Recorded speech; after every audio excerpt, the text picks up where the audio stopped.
Olá pessoal, hoje a gente vai conversar sobre tripofobia. O que é isso? Quais são as possíveis causas e uma reflexão que precisamos ter sobre esse assunto. Então, antes de começar, deixa eu avisar que eu não vou colocar imagens que possam causar tripofobia nas pessoas, porque eu acho que seria muito injusto falar sobre tripofobia, colocar essas imagens e aí eu vou espantar pessoas que porventura tenham essa fobia específica. Elas vão fechar o vídeo na hora e não vai ser legal, porque eu quero que esse vídeo chegue nessas pessoas. Eu quero que o máximo de pessoas vejam esse vídeo. Então eu acho que é um erro ficar mostrando esse tipo de imagem e causar um desconforto aí em vocês, tudo bem? Então vamos conversar falando sobre tripofobia. Fobia é um medo que a pessoa tem de buraco, certo? Então de imagens assim que tem uma frequência ali de buracos próximos um dos outros, e isso causa um desconforto muito grande nessas pessoas. Mas um ponto a gente precisa conversar. No DSM-5 não existe tripofobia lá nos critérios, nos diagnósticos. O DSM-5 é um manual de diagnóstico que a gente tem para distúrbios psiquiátricos. Então, ali tem vários tipos de fobias, os nomes das fobias, quais são os critérios que nós precisamos, que a pessoa precisa exibir para nós pensarmos que ela tem esse diagnóstico ou não. E não aparece a tripofobia lá. Eu fui pesquisar para falar sobre esse tema lá no MedPub. O MedPub, para quem não conhece, é uma base de dados muito importantes. É muito importante que principalmente os médicos usam. Então, se você tem alguma dúvida ou quer pesquisar algum artigo recente, você não coloca no Google, porque no Google vai vir muitas porcarias. Você coloca no MedPub. O único problema do MedPub é que é tudo em inglês. Então, achei muita coisa interessante que eu quero conversar e trazer para vocês aqui de 2018, de 2019 sobre a tripofobia. Eu vou deixar linkado aqui os artigos que eu usei. Eles são muito bacanas, muito bons mesmo. E um deles, eu já vou começar pelo fim. A conclusão o que se percebe é nojo na maior parte das pessoas e não medo. E aí ele pergunta, a fobia, ela tem como característica o medo desproporcional. Uma fobia é, por definição, um medo desproporcional a algo. Então eu tenho uma fobia social. Eu estou com um medo exacerbado de estar em contato com outras pessoas, um ambiente, uma sala de aula, uma exposição em grupo, vai me dando um medo, e esse medo não é só um sentimento que fica na minha cabeça, ele vai desencadear respostas no meu corpo. Eu vou aumentar minha frequência cardíaca, minha pressão vai subir, eu vou ter náusea, vômito, vai acontecer umas coisas ruins comigo, e tudo isso desencadeado por esse medo desproporcional, porque aquelas pessoas, essa apresentação em grupo, ou estar num grupo, ninguém vai me fazer mal, mas eu tenho esse medo. Então assim, tem uma formiga ali, eu tenho uma fobia de formiga, aquela formiga tá quietinha, ela não vai me fazer mal, mas o meu medo é além do que é necessário. É uma reação, uma overreaction do meu corpo, e eu começo a ter respostas físicas, e isso vai me prejudicar na minha vida, tá? Só que uma coisa interessante que acontece em relação à tripofobia é que tem pessoas que exibem esse comportamento. Tem pessoas que, frente a uma imagem dessa, elas começam a ter uma frequência cardíaca elevada, começam a ter náusea, vômito, começam realmente a exibir um comportamento de uma fobia específica. E fobia específica tem o DSM-5. Ou seja, dá pra gente tentar tratar aí, aliás, devemos tratar, porque tudo aquilo que causa mal para a pessoa deve ser tratado. Então, se a gente pesquisar tanto no MedPub como em outros bancos de dados, perceberemos relatos de casos de pacientes que tinham a vida comprometida realmente, alguns casos que as pessoas deixavam de ir para a rua porque tinham medo de se deparar com imagens como essas, tinham medo de olhar para buracos, fechavam até a janela do quarto, um quadro um pouco grave, e aí que teve que entrar com terapia cognitivo-comportamental, psicólogo, associar ao uso de algumas classes de antidepressivos, ansiolíticos, e que foram fazendo um efeito. E algumas que nem tinham esse padrão tão evidente, assim, de fechar a janela e tudo mais, mas tinham quando olhava esse tipo de imagem, exibia um comportamento, né, até de choro e de náusea e tudo mais, e aí precisou entrar com uma terapia cognitivo-comportamental, e aí a gente percebe que houve uma melhora, a pessoa conseguiu olhar esse tipo de imagem e não ter nenhum tipo de problema mais. Porém, o que se analisou, prestem atenção nesses artigos mostrou uma imagem que tem esse padrão, então, de uma frequência, de um cluster, a gente fala, né, de um grupos, né, de tanto de buracos como de elevações. Essas imagens, associadas a doenças, despertavam repulsa em pessoas que tinham tripofobia e pessoas tranquilas, pessoas que não tinham nada.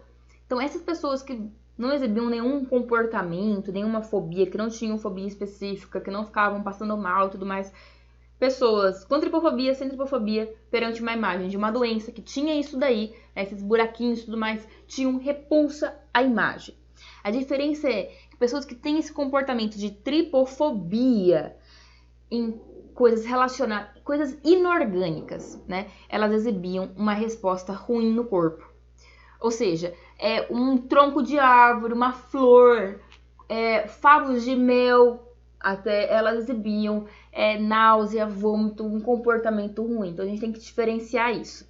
Outra coisa que foi discutido é que não dá para afirmar que pessoas empáticas tenham mais tripofobias, mas eles viram que existe uma predisposição. Então, aquelas pessoas que têm uma preocupação empática, uma angústia pessoal, que tem essa tendência maior de se colocar no lugar dos outros, elas têm uma tendência, uma predisposição maior a ter tripofobia, ou seja, a se sentir mal ao olhar esse tipo de imagem.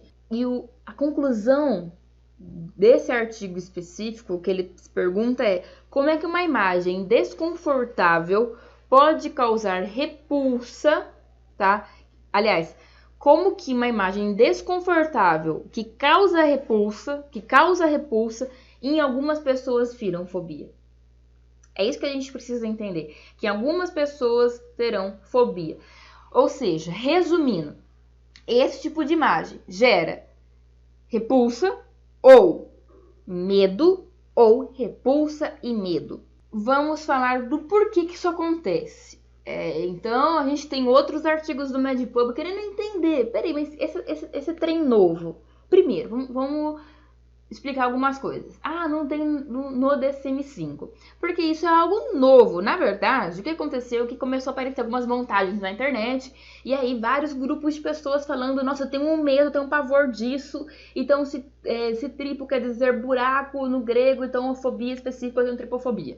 E aí começou um monte de pessoas reclamarem que tem tripofobia. E aí começou os artigos baseados num clamor, entre aspas, da internet, a pensar, putz, tá aparecendo gente nos consultórios de psiquiatria, de psicologia, reclamando de uma fobia específica.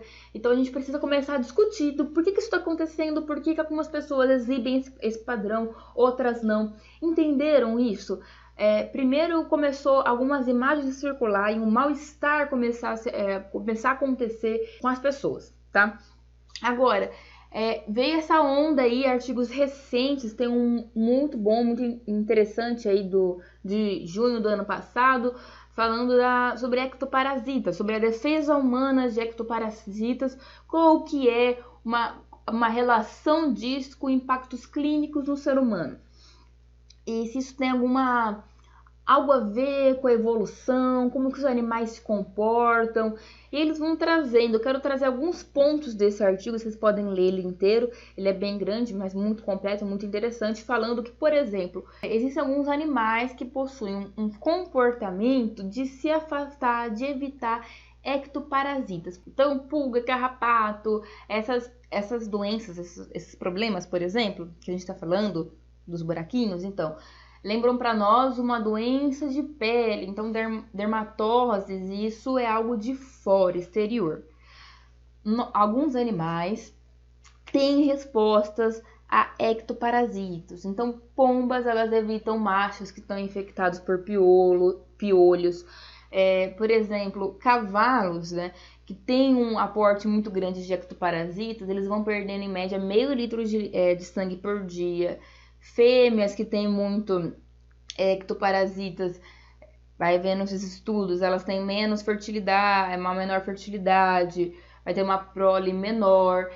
Ou seja, na natureza se percebe que o ectoparasita prejudica, fato. Então, existem alguns comportamentos que os animais foram adquirindo para se livrar disso.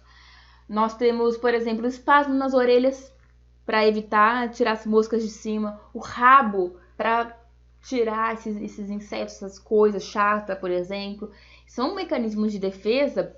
E se percebeu também que animais de zoológico que não têm ectoparasitas também possuem um mecanismo de limpar, então de ficar fazendo algumas coisas, alguns hábitos para se livrar de ectoparasitas. Tem essa questão evolutiva. Será que essa tripofobia tem relação a uma resposta que nós herdamos aí de defesa de ectoparasitas? Há muitas pesquisas e às vezes, gente, deixa eu explicar uma coisa. Eu não vou chegar aqui no vídeo e trazer a resposta. Eu vou trazer para vocês, olha, existe essa pesquisa, eles estão estudando. É uma possibilidade realmente que inconscientemente nós atrelamos ao fato, a essas imagens, a uma doença, algo ruim, procuramos evitar, tá? Teremos que continuar estudando para ver se isso é realmente, se isso vem de uma origem, se isso vem lá da evolução, se teve se ajudou a gente de alguma maneira, porque que nós exibimos esse padrão. Porém, é uma imagem que nos causa algo ruim visualmente falando. Então, visualmente falando, causa desconforto. Causa um desconforto visual. E isso eles conseguiram identificar nas pesquisas aqui, nos artigos. Visualmente dá um desconforto. Tá, por que causa um desconforto visual? Tem alguma relação com animais peçonhentos? Tem alguma relação com doenças na pele?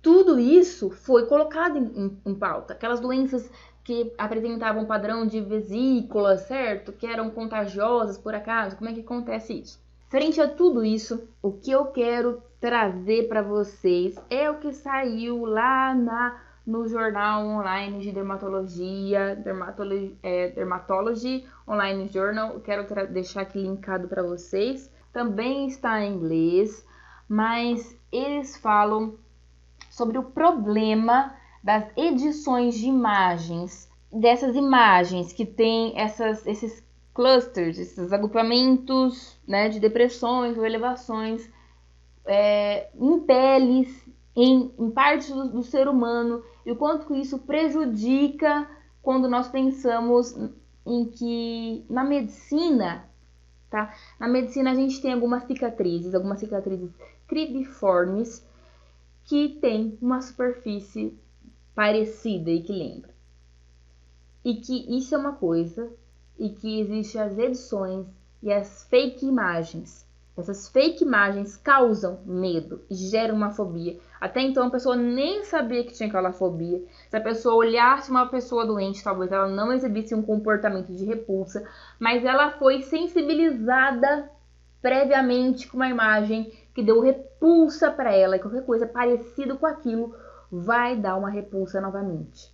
Então eles trazem aqui que chama tripofobia, pele e mídia, como que a mídia vem abusando da tripofobia das pessoas para causar realmente medo. E a gente tem que filmes de terror utilizaram isso, e séries hoje em dia do Netflix, eles trazem aqui o nome de algumas séries, né? American Horror Story, por exemplo, que estão trazendo imagens que causam tripofobia. Por exemplo, tem o Jason Voorhees, Jason Voorhees, o Fred Krueger, por exemplo, essa imagem das queimaduras da pele dele, que tem essas depressões que dão um aspecto que podem causar em algumas pessoas esse mal-estar, o Jason com aqueles buraquinhos na máscara dele.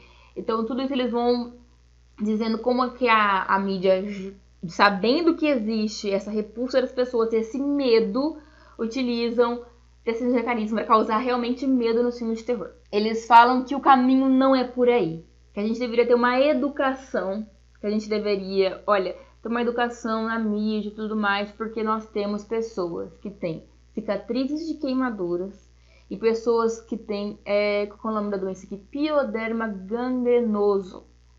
E essas pessoas vão ser muito afetadas por causa desse tipo de imagem. Então, pessoas que têm esse tipo de cicatriz cribiforme, cribiforme significa, né, uma superfície vazada, uma superfície perfurada. Existem algumas cicatrizes na medicina, na área da saúde, que tem essa superfície. Um exemplo, então, é o pioderma gangrenoso. Existem algumas cicatrizes de queimadas que podem acabar cicatrizando de uma maneira mais vazada, por exemplo. E essas pessoas vão sofrer uma discriminação muito grande e uma repulsa por parte dos olhares. E aí a gente precisa ensinar essas pessoas que esses exemplos que eu dei, esses dois exemplos, não são contagiosos. Esse pioderma não é contagioso. Uma cicatriz de uma queimadura não é contagioso. Não tem nenhum problema com essa pessoa, sabe? O problema dela é na pele. Essas edições de imagem, então esse jornal de dermatologia vai explicar pra gente que não é certo, sabe? Não é adequado, porque você está gerando em algumas pessoas, causando em algumas pessoas essa fobia, que elas não teriam antes de ver isso, e vai dar discriminação em pessoas que aparentam a pele assim. É algo que a gente precisa pensar, entende? Porque essas pessoas, elas já estão sofrendo com a doença de base delas, né? Elas já estão sofrendo com o problema ali, com a dermatose que ela tem. E as pessoas vão olhar com repulsa, com nojo, com discriminação para elas. E tudo isso que esse artigo foi apontando não está ajudando. Você tem imagens que pegam, eles colocam aqui o exemplo, né? Alguma coisa de lótus, uma flor de lótus, por exemplo. E vai no Photoshop, e arruma aquela desgraça daquela flor para colocar na pele dos outros. Então você faz montagem com aquilo, você está criando repulsa nas pessoas. Você está gerando um comportamento repulsivo no ser humano quando ele olha aquilo ali. Tá? E isso não acontece, não tem um negócio desse, sabe? O ser humano não tem um negócio daquele jeito. E aí você está sensibilizando a pessoa. E aí quando ela vê um negócio que lembra uma cicatriz dessa, ela vai agir de uma maneira que vai deixar quem tem aquilo mal. Aquela pessoa vai se sentir extremamente assim, mal pra caramba com aquilo. Então a gente tem que... Vocês entendem o que eu tô falando? Que isso é algo que a gente tem que problematizar. A gente tem que problematizar, ficar sensibilizando as pessoas sem a necessidade. Por isso que eu não vou colocar nenhuma imagem de montagem que fizeram na vida. Não vou colocar nesse vídeo, porque eu já vi esse tipo de imagem. Foi algo muito forte pra mim. Antes mesmo de entrar na medicina, essa imagem não saiu da minha cabeça. E aí depois que eu fui descobrir que aquilo era uma montagem, mas até eu descobrir que aquilo era uma montagem, eu fiquei assim, eu passava até mal só de lembrar daquilo ali. Hoje não, tô tranquila, não tô passando mal de pensar nisso. Eu queria só conversar com vocês, trazer esses artigos, vou deixar tudo linkado, uma fonte muito interessante aí para vocês lerem, que não traz todas as respostas, aliás, traz mais dúvidas e mais perguntas do que respostas, mas vale a pena a gente pensar sobre esse tema, tudo bem? Muito obrigada a todo mundo que assistiu, não deixem de curtir, compartilhar, utilizar os meios que vocês puderem para ajudar o canal a crescer. Até o próximo vídeo e até mais!